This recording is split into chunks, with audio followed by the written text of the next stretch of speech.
여러분 안녕하세요. 신난 수업 광TV입니다. 자, 오늘은 4단원 아껴 쓴 우리, 그중에 첫 번째 시간 소중하게 여겨요입니다. 교과서는 70부터 75쪽까지 진행해 보도록 하겠습니다. 자, 먼저 단원을 좀 살펴볼게요. 70쪽, 71쪽을 보면 이렇게 나와 있습니다. 자, 그럼 여기에 그림들이 많은데 하나하나 좀 볼까요? 먼저 70쪽에 있는 그림은요, 이 시간 계획표를 짜가지고 그대로 뭔가 운영하고 행동하고 그런 느낌이죠. 다음 두 번째 그림에서는 세 가지가 있어요. 책을 차근차근 정리하는 모습, 분리수거하는 모습, 규칙적으로 잠을 자는 모습, 이렇게 되어 있네요. 자, 그럼 우리 소개하는 걸 한번 볼까요? 뿅! 읽어보겠습니다. 우리는 시간과 물건을 아끼고 소중히 여겨야 합니다. 시간의 소중함을 아는 사람은 자신에게 주어진 시간을 계획적으로 사용하고 순간순간 최선을 다합니다. 물건의 소중함을 아는 사람은 작은 물건이라도 아껴 쓰고 소중하게 다룹니다. 여러분의 생활은 어떤가요? 시간과 물건을 아껴 쓰고 소중히 여기는 생활에 대해 공부해 봅시다. 라고 되어 있습니다. 그럼 이 단원에서 공부할 것도 볼게요. 첫 번째, 시간과 물건을 아껴 쓰는 일이 왜 중요한지 알아봅시다. 두 번째, 물건을 아껴 쓰는 방법을 알아보고 실천해 봅시다. 세 번째, 시간을 아껴 쓰는 바람직한 태도를 알아보고 실천해 봅시다. 네 번째, 시간을 잘 관리하고 물건을 아껴 쓰기 위해 꾸준히 노력해 봅시다. 이렇게 1, 2, 3, 4, 4개의 시간이 되어 있네요. 그럼 첫 번째부터 가보겠습니다. 오늘은 소중하게 여겨요. 교과서는 72쪽으로 넘어가서요. 사람들은 대부분 시간과 물건을 아껴 쓰지만 우리 주변에는 그렇지 않은 사람들도 있습니다. 우리는 왜 시간과 물건을 아껴 써야 할까요? 시간과 물건을 아껴 쓰는 생활의 중요성을 알아봅시다 라고 되어 있네요. 그럼 여기 일단 내용이 있습니다. 우리가 아껴 써야 하는 것을 찾아보고 그 까닭을 생각해 봅시다 라고 되어 있네요. 여기 글이 나와 있고요. 그 다음 추가적으로 동영상도 있습니다. 먼저 글부터 보고 그 다음에 영상도 한번 보도록 하겠습니다. 물의 소중함. 여러분은 물이 얼마나 소중한지 생각해 본 적이 있나요? 세계 여러 나라에는 물이 부족하여 고통받고 있는 사람들이 많이 있습니다. 수업 시간에 선생님께서는 물이 부족해서 어렵게 사는 사람들의 이야기를 들려주시고 영상도 보여주셨습니다. 맞아요. 물을 함부로 사용하는 습관이 큰 문제인 것 같아요.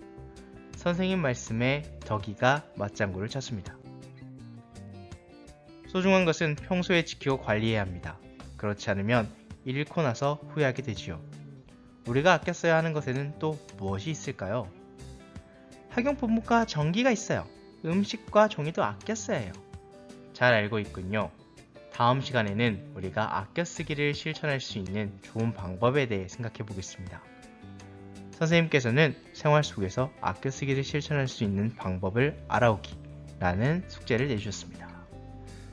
자, 지금 물, 학용품, 전기, 음식, 종이 이렇게 아껴 써야 할 것들에 대해 얘기를 해봤네요. 자, 그럼 여러분들도 한번 영상을 보고 오도록 할까요? 영상 보고 오세요.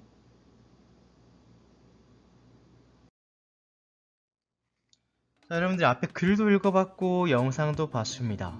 물을 함부로 쓴다면 과연 어떻게 될까요? 물 함부로 쓰면 물이 부족해지니까요. 결국 필요한 상황에서는 쓸 수 없게 되겠죠. 그리고 물이 부족하면 농사는 당연히 지을 수 없을 것이고, 농사를 못 지으면 식량도 부족해질 것이고요. 깨끗한 물이 없으면 또 질병에 걸릴 확률도 높죠. 깨끗하게 소독을 해야 되니까요. 더러운 물을 쓴다고 생각해봐요.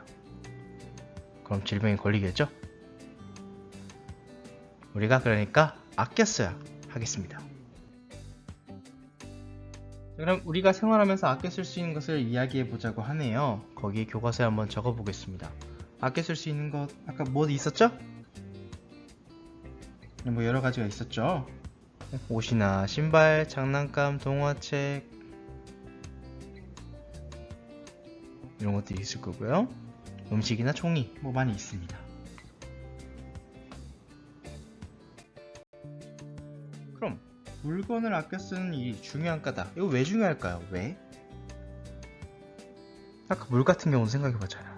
그러면 네, 그렇습니다. 아껴 쓰자면 일단 낭비가 되고요. 그리고 없어지면, 부족해지면 정말 필요할 때는 쓸 수가 없게 되죠. 이러한 이유로 아껴 쓰는 일이 굉장히 중요합니다. 여러분들 적어보도록 할게요.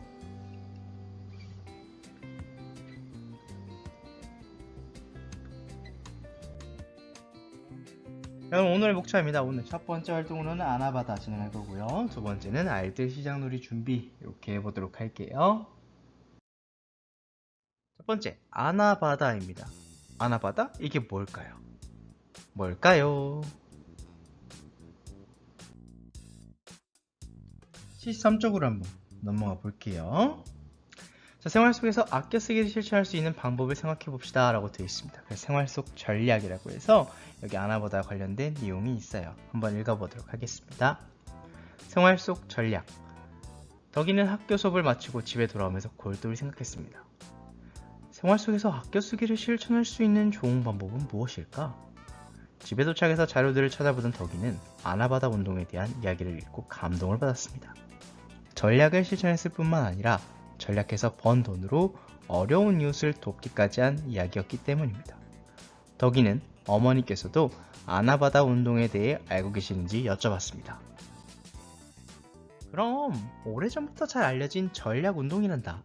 자기에게 필요 없는 물건을 싼 값에 내놓고 대신 필요한 물건을 싼 값에 살 수 있지. 그래서 많은 사람이 관심을 가지고 매우 즐겁게 참여하는 활동이란다. 그래, 이거야. 우리 반 친구들에게도 알려줘야겠어. 덕이는 아나바다 운동에 대해 조사해서 다음 도덕 수업 시간에 친구들에게 소개하기로 마음먹었습니다. 자, 그리고 여기 아래 그림도 있죠? 아껴 쓰고 나눠 쓰고 바꿔 쓰고 다시 쓰기 이렇게 아나바다라고 되어 있습니다. 그죠? 그럼 아나바다 운동 그 의미가 뭐라고요? 방금 전에 얘기했는데 뭐라고요? 바로 아껴 쓰고 나눠 쓰고 바꿔 쓰고 다시 쓰자의 의미라고 했습니다. 자, 그럼 아나바다 운동의 좋은 점은 뭘까요? 아껴 쓰고 나눠 쓰고 바꿔 쓰고 다시 쓰고 이 운동의 좋은 점은 먼저 물건 낭비를 줄일 수 있어요. 아껴 쓰니까요.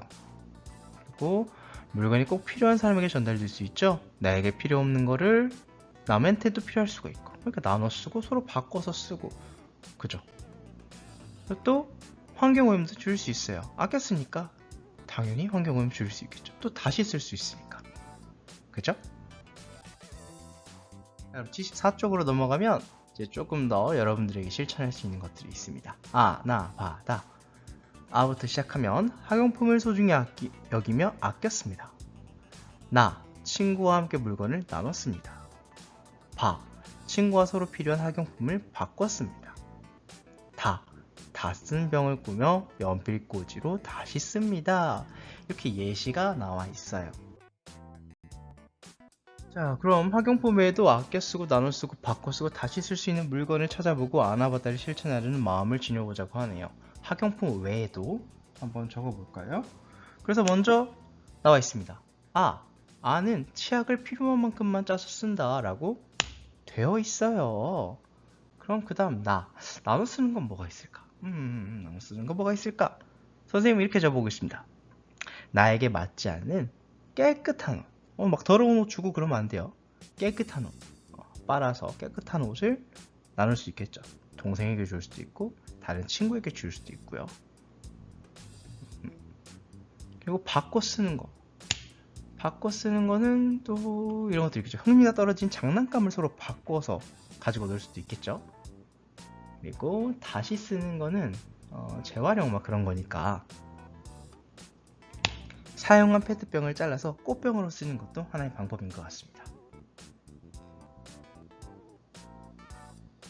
여러분도 한번 적어보세요.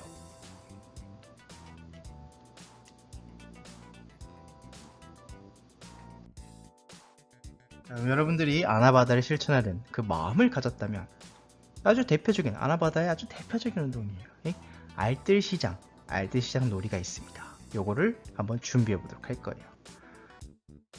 오늘은 먼저 방법을 알아보고 준비까지만 하도록 할 거예요. 여러분들 직접 준비를 해 오셔야만 진행할 수 있으니 참고하시기 바랍니다. 제가 75쪽으로 넘어갈게요. 덕인의 반의 알뜰시장 놀이. 학교에 와서 덕이는 친구들에게 아나바다 운동이 어떤 것인지 이야기했습니다. 그러자 윤희가 제안을 했습니다. 얘들아, 아나바다 운동을 실천할 수 있도록 알뜰시장을 여는 것은 어떨까? 우리가 가지고 있는 물건 중에서 안 쓰고 버려둔 게 많을 거야. 쌓여있는 물건도 정리하고 서로 필요한 물건도 나눠 가질 수 있어서 좋지 않을까? 윤희는 웃으며 알뜰시장이 무엇인지 자신이 조사한 내용을 알려줬습니다. 친구들은 너무나도 기뻐하며 좋은 생각을 다양하게 내놓았습니다. 자, 그럼 여러분들은 봤을 때 내가 알뜰시장에 내놓고 싶은 물건 뭐가 있어요? 사실 뭐 인형이나 장난감, 뭐 학용품 여러 가지 있을 텐데 여러분들이 내놓고 싶은 거 딱 떠오르는 것들이 있나요? 있으면 적어보시고요. 없으면 일단 이렇게 인형, 장난감, 학용품 이런 거 적어보시고 여러분들이 집에 가서 준비해 보시면 되겠습니다.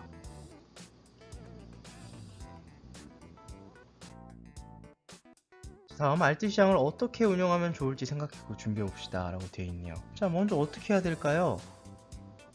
물건을 가져와야겠죠. 근데 물건을 가져올 때 물건의 그 가격을 적어서 와야 돼요. 가격을 적어서 가져옵니다. 근데 가격은 너무 비싸지 않아야 해요. 엄청 비싼 거 몇만 원 막 이렇게 하면 못 사죠. 몇천 원으로, 몇백 원, 몇천 원으로 딱 줄여서 가져옵니다. 다음 종류별로 분류해야죠. 인형이면 인형, 학용품이면 학용품, 옷이면 옷, 장난감이면 장난감 이런 식으로 분류를 하고요. 그럼 세 번째, 역할을 정해요. 판매자를 할 건지 아니면 손님을 할 건지. 처음에 역할만 정하면 바꿔서 또 할 거니까요. 다음에 수익금을 어떻게 쓸지 정하는 거. 이렇게 되겠습니다. 수익금을 뭐 전체적으로 기부할 수도 있겠죠. 자, 그럼 이렇게만 하면은 이제 알뜰시장 놀이가 준비가 된 거예요. 물론 기타적으로 뭐 가게 이름도 만들고 뭐 그런 것들을 해야겠죠. 물건 다 가져오고 하는 부분들이 다 시간이 필요할 겁니다. 그래서 다음 주에 진행할 거니까 여러분들이 참고하시길 바라겠습니다. 우리 다음 시간에는 어떻게 절약해야 할까요? 라는 주제로 알뜰시장 놀이를 해볼 거예요. 아시겠죠? 자, 여기까지 신나는 수업 광TV였고요. 유익하시다면 꼭 구독과 좋아요 부탁드리겠습니다. 그럼 다음 도둑 시간에 만나요. 안녕.